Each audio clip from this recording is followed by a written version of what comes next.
ازيكم؟ عاملين ايه؟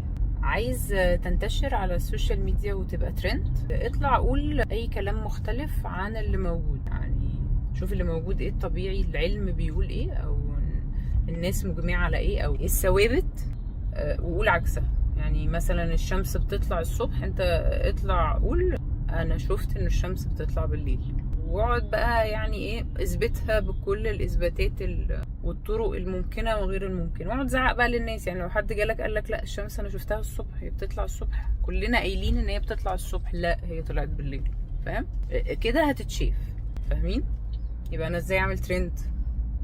اطلع قول عكس اللي بيتقال خلاص، وزعق بقى وتخانق وعلي صوتك وهات اثباتات، وبعدين بعد شويه ايه بقى، حط حاجه صح جنبها حاجات كتير قوي غلط، فيحصل ايه؟ شويه ناس ايه هتبتدي تصدق ايه ده فعلا، ده ممكن تكون فعلا الشمس بتطلع بالليل فعلا.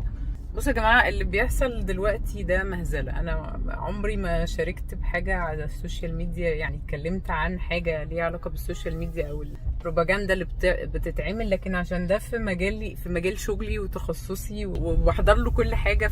فاللي انا شايفاه دلوقتي يعني منتهى العبث والخرافه والحاجه اللي مش طبيعيه خالص.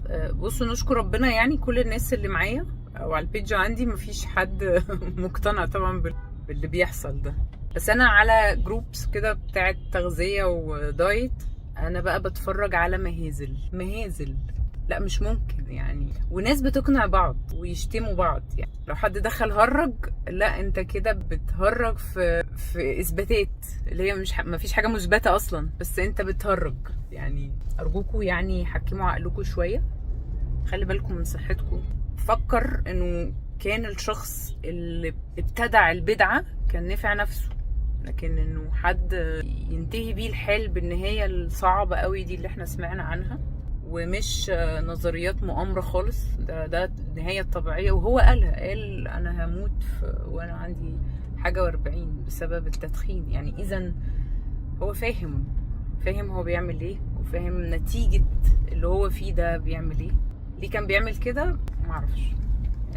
عايز يزود الريتش، ما كانش عنده شغل وبقى عنده شغل، مش عارف. بس اللي انا اعرفه ان انا لو شخص ناجح، عندي شغلي، الناس بتجيلي، مش محتاج ان انا اعلي الريتش عندي او الفولورز. يعني انا هقول لك على حاجه، انا نشكر ربنا انا ما عنديش فولورز كتير، بعمل فيديوهات وبعمل كل حاجه عشان اساعدك، عشان اضيف معلومات، حاجات بسمعها او خبرات بلاقيها من كذا كيس بتجيلي فبشارك بيها عشان الناس تتعلم، في نفس الوقت الناس تعرفني مين انا وبعمل ايه، عشان لو حد محتاج مساعده يجيلي. بس مش اول اهتماماتي خالص حقيقي. يعني انا في كذا حد حتى من دكاتره، ليديا كملي اعملي جيبي، يعني كتر خيرهم بامانه، ناس قمر بامانه. فاللي عايزه اقوله انه مش عايزين نتصرف كده.